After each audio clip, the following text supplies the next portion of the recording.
Hello friends. एक सूचना आपको देना चाहता हूँ। हमने इंग्लिश वाले सरदार जी के नाम से हमारा खुद का एक ऐप लॉन्च किया है। आप उस ऐप को डाउनलोड करें और जितना भी कंटेंट आज तक मेरे पास आया है और जो मैंने आपको दिया है वो सारा उस ऐप पे मिलेगा आपको, और डेली के अपडेट्स मिलेंगे। तो आप हमारे ऐप को डाउनलोड करें। नाम है इंग्लिश वाले सरदार जी। इस नाम से आप उस ऐप को डाउनलोड करके और मेरे द्वारा भेजे गए कंटेंट को आप रोज पढ़ें और अपनी इंग्लिश को इम्प्रूव करें। Right. So once again, let us move to the some sentences before you on the screen with errors. तो चलते हैं रोज की तरह। फ्रेंड्स, मैंने एरर स्पॉटिंग का जो ये कार्यक्रम शुरू करा हुआ है, ये एक बहुत इम्पॉर्टेंट चीज़ है। इम्पॉर्टेंट चीज़ किस वे में है कि एक तो आप है ना 10 सेंटेंस के अंदर रोज क्या एरर्स हैं वो आप देख रहे हैं और उनको मैं विथ लॉजिक एक्सप्लेन कर रहा हूँ। और एरर स्पॉटिंग नाम का टॉपिक करीबन जितने भी कॉम्पिटिटिव एग्जाम्स होते हैं उनमें आता ही आता है। सो मैं ये कहना चाहूँगा कि आप ध्यान से सुने और ये एरर स्पॉटिंग का कंटेंट मैं मेरा जो ऐप है उस पर रोज़ भेजता रहूँगा। आप इसे सुनते रहिए ताकि इतनी तरह की मिस्टेक्स जो हम लोग कॉमन करते हैं, ठीक है, वो हम आने वाले समय में ना करें। और जब कभी भी, बिकॉज फ्रेंड्स आप में से कई अभी स्टूडेंट भी हैं, तो जब कभी वो अपना कॉम्पिटिटिव एग्ज़ाम देने जाएं तो वहाँ पर एरर स्पॉटिंग उनके लिए किसी भी तरह की प्रॉब्लम ना हो। Error spotting should not be a bugbear, it should not be a poker. Bugbear या पोकर का मतलब था हवा। तो you will feel comfortable, but my personal advice is कि आप उस ऐप को डाउनलोड करके और इन कंटेंट्स को रोज देखें, सुने और अपनी इंग्लिश को इम्प्रूव करें। So let us move to the first sentence friends. First sentence is none of my friends was sleeping under the fan when it fell down. Once again, none of my friends was sleeping. मेरा कोई भी दोस्त नहीं सो रहा था under the fan, उस पंखे की सीध में, when it fell down, जब वो पंखा गिरा तो किस्मत अच्छी थी कि उस पंखे की सीध में कोई नहीं सो रहा था, आसपास सो रहे थे, यानी किसी को भी कोई चोट नहीं आई। Friends, none of my friends was, none का यूज जब होता है तो नन दो से ज्यादा की अनुपस्थिति दिखाने में काम आता है। नन जो शब्द है, दो से ज्यादा की एब्सेंस शो करनी हो तो इसको यूज किया जाता है। और जब ये दो से ज्यादा के लिए यूज किया जाता है तो जाहिर है कि हम यहाँ वॉस को डिलीट करेंगे और यहाँ वर लगा देंगे। क्लियर? इन ऑल कहना क्या चाहता हूँ, any sentence which begins with none requires plural HV। तो ये नन से शुरू हो रहा है। अगर सिंगुलर HV आता है सेंटेंस के अंदर, आप इसे हटा के प्लूरल HV करें। यहाँ वॉज था, मैंने वर कर दिया।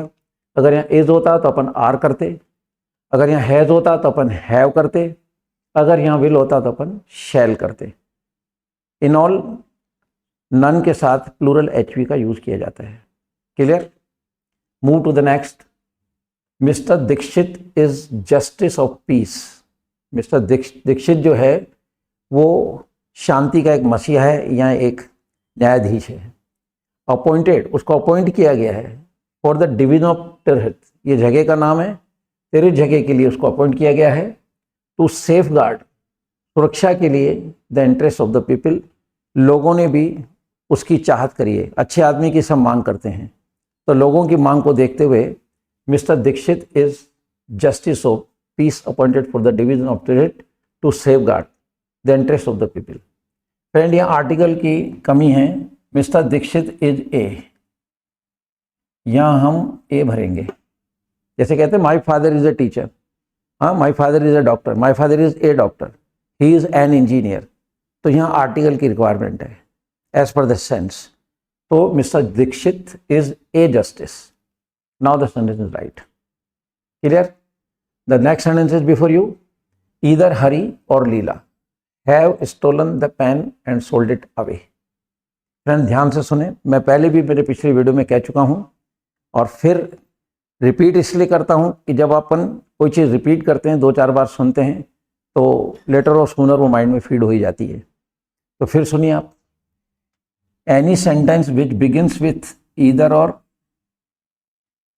कोई भी सेंटेंस जो ईदर और से शुरू होता है या नीदर नॉर से शुरू होता है या नॉट ओनली बट ऑल्सो शुरू होता है, यानी जब कभी ईदर और, neither nor, not only but also, इन तीनों का सेंटेंस आए डबल सब्जेक्ट का, तो ऐसे सेंटेंस के अंदर helping verb as per second subject लगता है. सामने देखिए, ईदर हरी और लीला हैव स्टोलन. ईदर और आ गया, डबल सब्जेक्ट का केस है, तो इसमें हम जो हेल्पिंग वर्ब लगाएंगे वो लीला के हिसाब से लगाएंगे, वो लीला के हिसाब से लगेगा. तो इसको डिलीट करके हम यहाँ हैज कर देंगे. फिर सुनिए, not only but also, neither nor, either और का अगर डबल सब्जेक्ट का सेंटेंस अगर आपके सामने है तो ऐसे सेंटेंस के अंदर हेल्पिंग और अकॉर्डिंग टू सेकंड सब्जेक्ट लगेगा. वेदर इट इज, है ना, case of double subject of not only but also, neither nor, either और. इन 3 of the cases, when the case of double subject is with these 3, helping verb will be used as per the second subject. तो यहाँ पे लीला के हिसाब से अपन को have लगाना है. अगर यहाँ यूं होता ईदर राम और हिज फ्रेंड्स, ईदर राम और हिज फ्रेंड्स होता तो मैं यहाँ पे हैव के हैव फिर सही था, क्योंकि फ्रेंड्स के हिसाब से लगाते अपन ईदर राम और हिज फ्रेंड्स. तो फ्रेंड्स को देख के अगर लाएंगे तो फ्रेंड्स प्लूरल है तो फिर हेल्पिंग प्लूरल आएगा. But here in this case अपन और के बाद लीला देख रहे हैं, Leela is singular, that's why we have to write have. तो delete have, insert has, now the sentence is right. Clear? Next, the ship with its sailors, पानी का जहाज है, उसमें नाविक हैं, वर लॉस्ट, वो पानी में कहीं खो गया, and none could be saved to life, और उस शिप में जितने भी लोग मौजूद थे कोई भी अपना जीवन नहीं बचा सका, यानी सब डूब के खत्म हो गए. ये कहना चाह रहे हैं the ship with it's seller. Friends English का एक यूज मैंने बताया था कि जब कभी 2 सब्जेक्ट के बीच में, ध्यान से सुने, जब कभी 2 सब्जेक्ट के बीच में विथ आ जाए, ठीक है, या एज वेल एज आ जाए,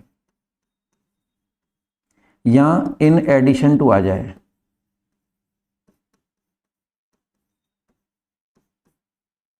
विथ की जगह एज वेल एज भी आ सकता है, इन एडिशन टू भी आ सकता है. ये कॉन्सेप्ट है, एक यूज है, सुनो. Whenever in addition to as well as और with or use before 2 subjects, in such a sentence helping verb is always use as per the first subject. तो यहाँ शिप के अकॉर्डिंग हमको हेल्पिंग वर्ब यूज करना है. ठीक है, ship is singular, तो इस वॉच को हम हटा देंगे और इसकी जगह हम वर्क को हटा देंगे, वॉच कर देंगे. फिर सुनिए कॉन्सेप्ट, जब कभी 2 सब्जेक्ट के बीच में इन तीनों में से कोई एक चीज हो, clear, any one either of this 3, ठीक है, जब कभी 2 सब्जेक्ट के बीच में विथ हो या एज वेल एज हो या इन एडिशन टू हो, ऐसे सेंटेंस के अंदर helping verb as per first subject लगता है. तो शिप इज सिंगुलर, तो यहाँ वर नहीं आएगा, वॉज आएगा. याद रख लें, ये 3 चीजें याद रखें. Whenever, in addition to, as well as और with or between 2 subjects, in such a sentence helping verb is always use as per the first subject. तो इसके अकॉर्डिंग मैंने अभी बताया आपको, वर्ड डिलीट करके वॉच कर देंगे. Now the sentence is right. Move to the next. 8 miles are not a long distance. कहता है 8 मील कोई लंबी दूरी नहीं है. आई थिंक सो, ऐसा मैं सोचता हूँ, बट यू फियर इट, लेकिन तुमको डर लग रहा है कि 8 मील कौन दौड़ेगा या 8 मील कौन पैदल चलेगा. तो 2 व्यक्ति बात कर रहे हैं, तो एक व्यक्ति कह रहा है 8 miles are not a long distance. कहते हैं यार 8 मील कोई लंबी, बहुत ज़्यादा दूरी नहीं है, मेरा जो मानना है, आई थिंक सो, मैं जो सोचता हूँ, बट यू फियर इट, लेकिन तुमको डर लगता है. इन ऑल कहना ही चाह रहा हूँ कि 8 माइल जो दूरी है, दूरी का प्लूरल दूरियां नहीं होता है, ठीक है। चाहे अपन बोलेंगे बॉम्बे यहाँ से 1000 किलोमीटर दूर है, दूरियां नहीं बोलेंगे। इन ऑल जो दूरी है उसका प्लूरल नहीं होता है। तो 8 माइल्स, ठीक है, डिस्टेंस सिंगुलर होता है, तो इस को अपन डिलीट करेंगे और यहाँ सॉरी आर को डिलीट करेंगे, इज आ जाएगा। 8 माइल्स इज 8 मील एक दूरी है, क्लियर। तो 8 miles is not a long distance. तो after deleting are, delete are, insert is, now the sentence is right, ठीक है। तो कभी भी दूरी वाले सेंटेंस के अंदर हेल्प में प्लूरल आता है, उसको आप सिंगुलर करो, क्योंकि दूरी काउंटेबल नहीं है, इसलिए हमेशा हेल्प में सिंगुलर आएगा, क्लियर। नेक्स्ट है देखिए, every one of the boy, every one of the boys were rude. कहता है जो भी वहां पे प्रत्येक लड़का था वो बहुत नाराज था, गुस्से में था, and was bent upon hooting the principle of the college. और कॉलेज का जो प्रिंसिपल था उसके अगेंस्ट में उन्होंने बहुत हुटिंग करी। Once again I am going through the sentence, every one of the boys were rude. कहता है जो भी वहाँ लड़के मौजूद थे उसमें प्रत्येक आदमी, प्रत्येक लड़का जो गुस्से में था, and bent upon hooting the principle of the college. और कॉलेज के प्रिंसिपल के अगेंस्ट में वो लोग बहुत देर तक हुटिंग करते रहे, clear. Every one of the boys was. Friends, आपको मालूम होना चाहिए कि any sentence which begins with either each और एवरी, जो भी सेंटेंस ईच से शुरू होता है या एवरी से शुरू होता है उसमें हेल्पिंग वर्ब हमेशा सिंगुलर आता है। तो यहां हम वर को डिलीट करेंगे और वॉच कर देंगे।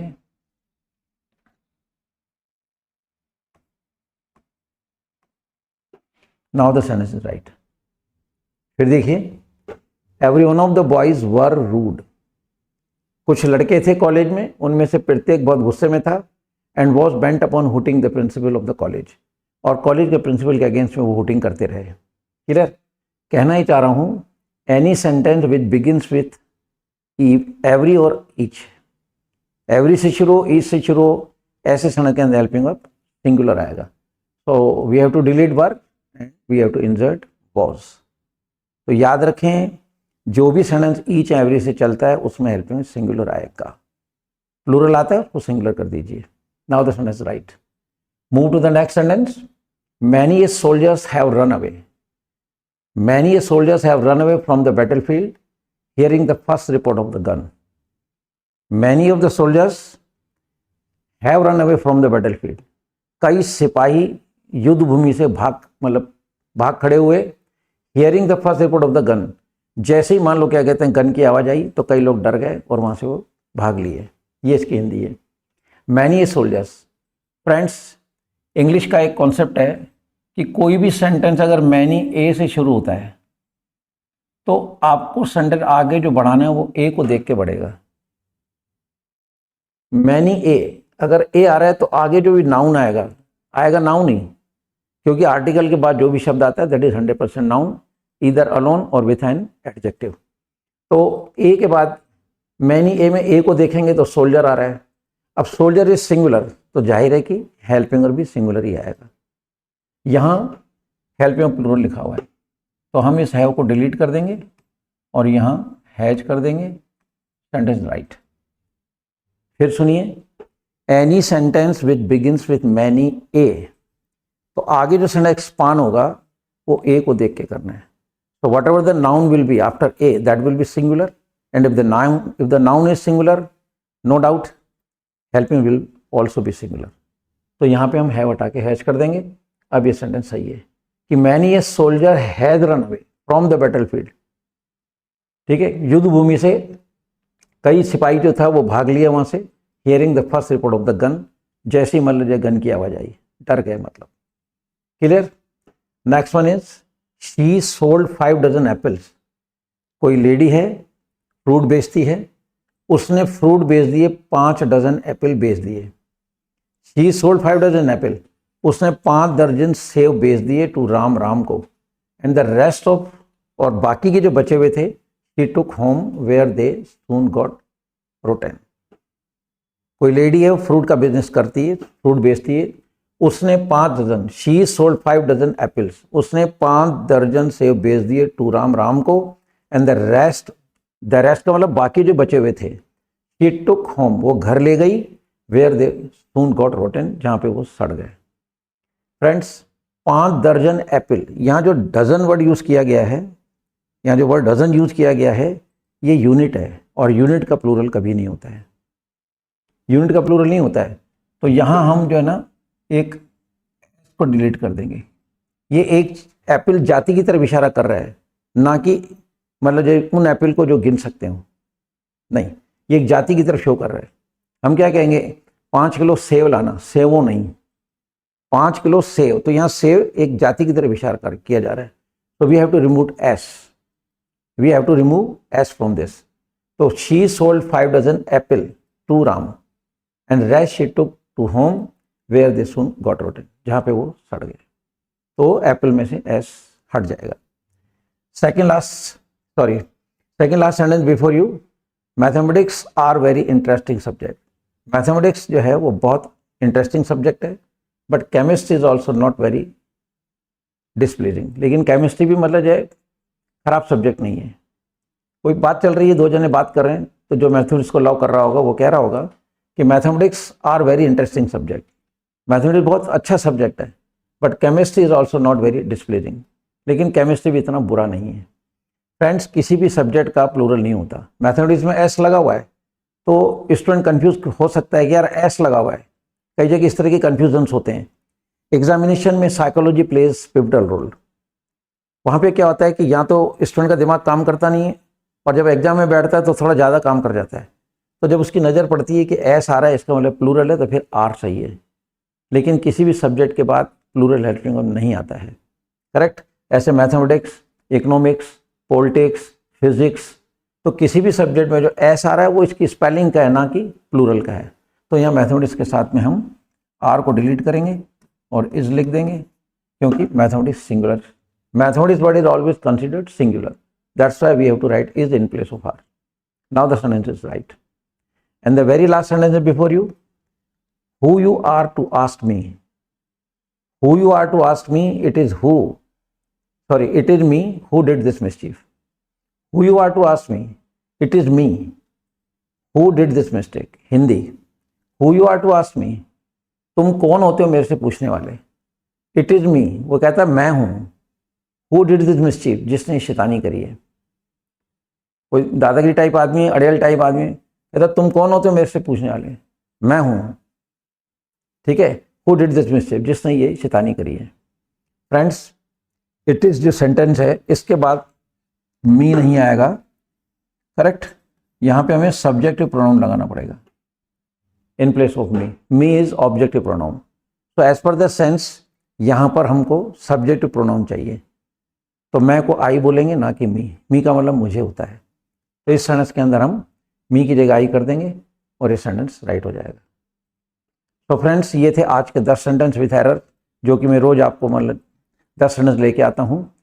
फ्रेंड्स ये टॉपिक बहुत इंपॉर्टेंट है, जैसे मैंने पहले भी कहा, इट्स वेरी इंपॉर्टेंट टॉपिक। तो यू प्लीज़ इसे ध्यान से सुने, 2-3 बार सुने, तो इतनी तरह की मिस्टेक्स आप लिखते टाइम, बोलते टाइम नहीं करेंगे, और एरर स्पॉटिंग में तो आपको हेल्प मिलेगी, and you will feel very comfortable and easy while speaking and drafting.